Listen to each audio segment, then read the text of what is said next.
What is an integrated bracelet? But this is just the way I answer it. This is my angle on it. Why is it that the poster boy watches from the Holy Trinity are all integrated bracelets? I don't understand why that is. You threw a Birkin bag at her quite violently. When you list the greatest watches of all time and the most desirable watches of all time, if you exclude Rolex, and I think there were a couple of Midas models that had integrated bracelets, but if you exclude those, if you exclude Rolex, the most desirable watches of all time have integrated bracelets. So there's something about them. It's a niche topic. It's a topic that if you said to your guy on the street, hey, do you like integrated bracelets? They'd be like, sorry, what do I like what now? So it's not something that has recognizability as a subject. But when you say, hey, what are the most popular watches? And they can name the ones that generally have them. Royal Oak, so obviously Nautilus. there's something to dig up here because there's something about the aesthetics of an integrated bracelet that elevate a watch. So what is that? I'm throwing it up to you guys. What is the aesthetics? What is the, like, if I was going to give, if I was putting out this definition to someone that doesn't know the watch world, what is an integrated bracelet? What, and then, so I'm going to go to you, and then I'm going to ask you of the popular brands that have got integrated bracelets. Let's do it. Well, when people ask me that question, I didn't know if this was the right way to answer it, but this is just the way I answer it. This is my angle on it. It is a bracelet that it is a watch that will not accommodate aftermarket straps. It's that simple. It's what it isn't. It isn't a bracelet you can take off and replace. And that is because the watchmaker, the designer, has considered that the bracelet is part of the watch's design. And they have not said, here, customer, have the head of a watch. You choose from the plethora of straps on the market. You go to Bark and Jack and go shopping. No.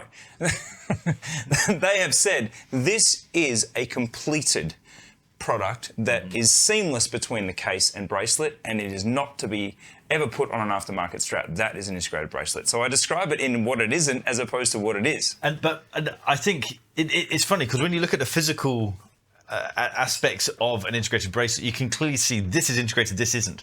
But I think there's very blurred lines around that. Well, let's pull out one of the watches, the RZE. So this is a micro brand RZE. They have a titanium I've taken bracelet. it off so then I can put it flat on here. We'll go up first. We'll talk more about this brand another this time. is where this, along with Rolex, is where the lines are blurred. Because what you said about it's designed not to have aftermarket straps on, Rolex changed their bracelets. The bracelet is so much part of their design signature that they make it difficult to put aftermarket straps on because they leave their cases sharp. They've moved the strap in very close to the case itself, so you can't put leather straps on a modern sub, for example.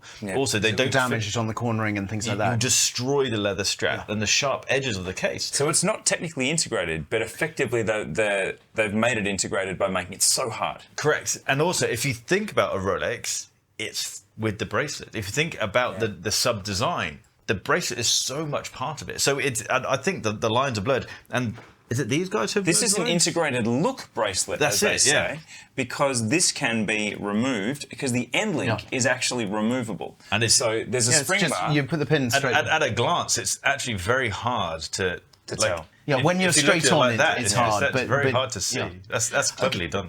Look, Adrian, I want to just kind of do a quick list with you. Cool, let's do it.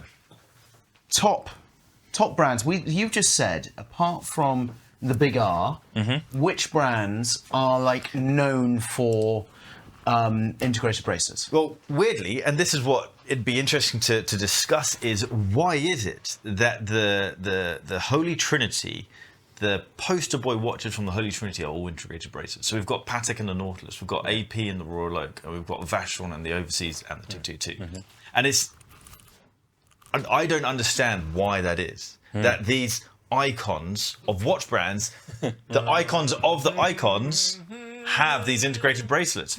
But they can't. But it can't just be the design, because he wasn't involved with the Overseas. No, but I think there's heavy we can discuss there's heavy influence in it. But don't you think the answer is just that a watch, the bracelet is so much a part of a watch that if it's not considered in that original integrated design, then it's never going to compete with a watch that has, from its inception, had look at the Streamliner from Moser. What is that? What is that watch without that slinky serpentine bracelet? and that's why I think the heavy consideration of the design between a bracelet and a head is what for me defines integrated bracelet, and the Streamliner absolutely is that. It's a modern version, isn't it? Yeah, exactly.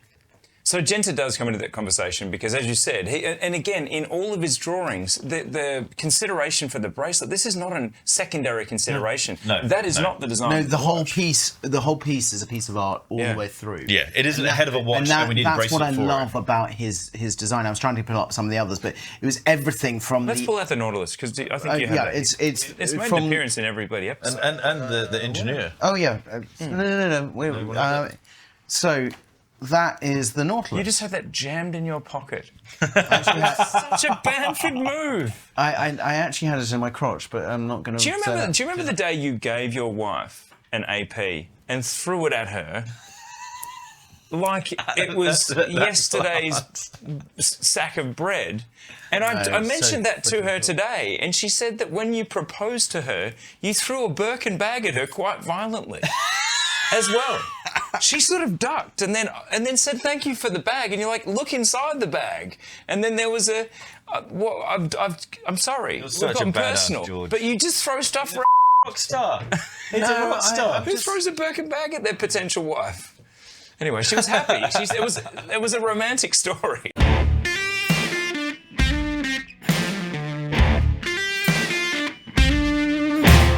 Hi there. Like and subscribe. We watch that count and we really draw a lot of confidence and love from it. So thank you. Cool. Well said. Rock and roll. All right. See you guys next time. See you next time. Take care.